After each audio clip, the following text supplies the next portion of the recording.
Back जी, शकील साहब ज़रा आप हमें दिखाएं बच्चों के जो क्लासरूम है उस हवाले से ज़रा अगर आप हमें दिखा सकें। ईद के दिन छुट्टी है, लेकिन बच्चों को यहाँ पे तालीम दी जाती यहाँ है। तालीम छोटे बच्चों को इस कमरे में क्लासरूम में दी जाती है और बड़े बच्चों को दूसरी तरफ। ये बड़े बच्चों की क्लास है। ये बड़े बच्चे जो होते हैं तकरीबन 13 साल से ऊपर, ये क्लासरूम उनकी है। छोटे बच्चों की वो सामने है, वो आपको मैंने दिखाई। और इधर रोज़ क्लासेस होती जी, हैं। रोज़ इतवार का दिन छुट्टी होता है। हमने बच्चों को मसरूफ़ रखा हुआ है ताकि इनको अपने माँ बाप की याद ना आए। उनको इतना बिज़ी रखा हुआ है कि वो पढ़ाई की तरफ तवज्जो दें और ये होमवर्क। इसके लिए जो टीचर्स वगैरह हैं वो आपकी इन हाउस टीचर्स हैं, वो यहाँ पे आती हैं, पढ़ा के चली जाती हैं। पढ़ा कर चली जाती हैं और उनको बाकायदा सैलरी दी जाती है। तो ज़रा आप चलते हैं जी, देखते हैं कि बच्चे क्या कर रहे हैं, क्योंकि ईद का दिन है और आज छुट्टी का दिन है। वो अपने रूम्स में हैं। शकील साहब ज़रा चल के हम उनके रूम देख सकते हैं। जी जी ज़रूर।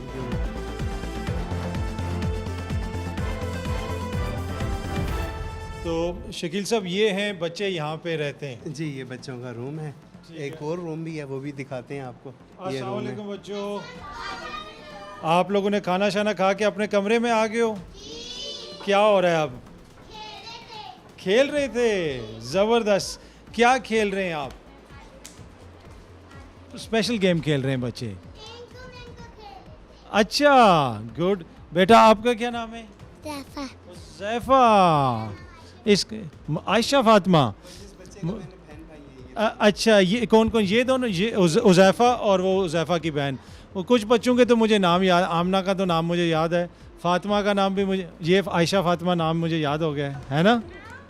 ये बच्चों का दूसरा कमरा है जिसमें ये टीवी वगैरह, अखबार पढ़ना हो या इस तरह की कोई एक्टिविटी हो तो वो यहाँ इस कमरे में होती है। अच्छा, बच्चों ने शाम को टाइम वगैरह अगर इकट्ठा गुजारना हो तो इधर टीवी वगैरह भी लगा हुआ है। टीवी, एसी इन दोनों हालों में लगा हुआ है बच्चों के लिए।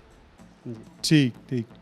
और इधर अगर कोई बच्चों ने सोना शोना भी हो तो सो भी जाते? सकते हैं, कोई पाबंदी नहीं है, लेकिन ये बच्चों ने खुद सेटअप किया हुआ है कि यहाँ पर हमने टीवी देख के रात को 10-11 बजे हम अपने बेडरूम में चले जाएंगे। अच्छा शकील साहब, ये मैं देख रहा हूँ कोई दवाइयाँ वगैरह भी पड़ी हैं, अगर कोई बच्चा बीमार हो जाए ये उसके लिए हैं? जी, ये जो हमारे पास ख़वातीन हैं या बच्चे बीमार होते हैं तो उनकी दवाइयाँ ये बाजी के पास होती हैं, तो उनको टाइम बता दिया जाता है कि इस टाइम पर ये दवाई देनी है, तो ये उनकी कस्टडी में। ये बच्चों की और ख़वातीन की दवाइयाँ जो डॉक्टर हमें लिख कर देते हैं और जो हम परचेज़ करते हैं वो ये दवाइयाँ, तो फिर उनको टाइम पर देते हैं। अच्छा, ये जो बच्चे हैं ये आपके पास आते किस तरह हैं? कोई छोड़ के जाता है? किस तरह आते हैं आपके पास ये बच्चे? सर, ये पुलिस के ज़रिए आते हैं। छोटी सी एक स्टोरी है हमना बच्ची की, आपने उससे बात भी की है। तो तकरीबन आज वो 12 साल की है। जब ये 2 साल की थी तो थाना सब्ज़ी मंडी के सब इंस्पेक्टर अपनी गोद में उठा कर लाए थे। मैंने ही उसका नाम रखा है हमना। आज वो 12 साल की हो गई है। किसी ने पता नहीं किया। घर वाले एक फ़ीडर और एक फ़्राक के साथ थाने के बाहर छोड़ गए थे। तो वो है। अब एक उज़ैफ़ा है और उसकी बहन है, वो हमारे झूले में डाल गए थे 2 साल पहले। आज वो 4 साल के, 4.5 साल के बहन भाई हैं। माँ बाप ने अपनी अपनी शादी कर ली है और दोबारा बच्चों का नहीं पूछा। 2-2.25 साल हो गए। तो उनके माँ बाप हैं लेकिन वो आ नहीं रहे? जी, उन्होंने अपनी अपनी शादी कर ली है। अब नई बीवी में से और नए मियाँ में से बच्चे हो गए होंगे और वो इन बच्चों को भूल गए। हमारे झूले में डाल के चले गए थे 2.25 साल पहले, दोबारा नहीं आए। बच्चों का जो खाना शाना है वो इधर आप इन हाउस अंदर ही बनाते हैं? जी जी, हमारी किचन वाली एक आंटी हैं, वो खाना बनाती हैं। 2 टाइम का खाना, बल्कि सुबह का नाश्ता भी हमारा ही बनता है। बाज़ टाइम दिन को कोई डोनेशन में दे देता है तो फिर हम नहीं पकाते, लेकिन हमारा 3 टाइम का खाना जो है वो किचन में ही बनता है।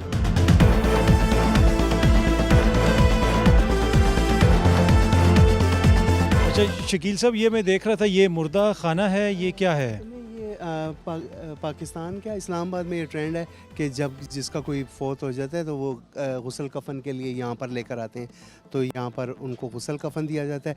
आगे इस्लामाबाद की सबसे पहली मार्चरी बनी है, फैसल ईदी साहब ने हमें बनवा कर दी है कंटेनर में। तो इसमें 16 डेथ बॉडियाँ रखने की जगह है और इससे ज़्यादा भी खुदा न खास्ता इमरजेंसी हो तो मैं इसमें हैंडल कर सकता हूँ, 30 तक भी कर सकता हूँ। तो ये वो लोग डेथ बॉडी रखा कर जाते हैं जिनके बच्चे दूसरी ममालिक में रहते हैं, उनको आने में, बोर्डिंग में, रास्ते में जो टाइम जनाजे में अगर टाइम वगैरह हो। हाँ टाइम होता है तो वो बच्चों का इंतज़ार करते हैं। तो उनके घर में रखने की तो ऐसी नहीं होती, तो ये मार्चरी की बहुत सख्त इस्लामाबाद में ज़रूरत थी। फैसल ईदी साहब ने ये हमें बना कर दी है।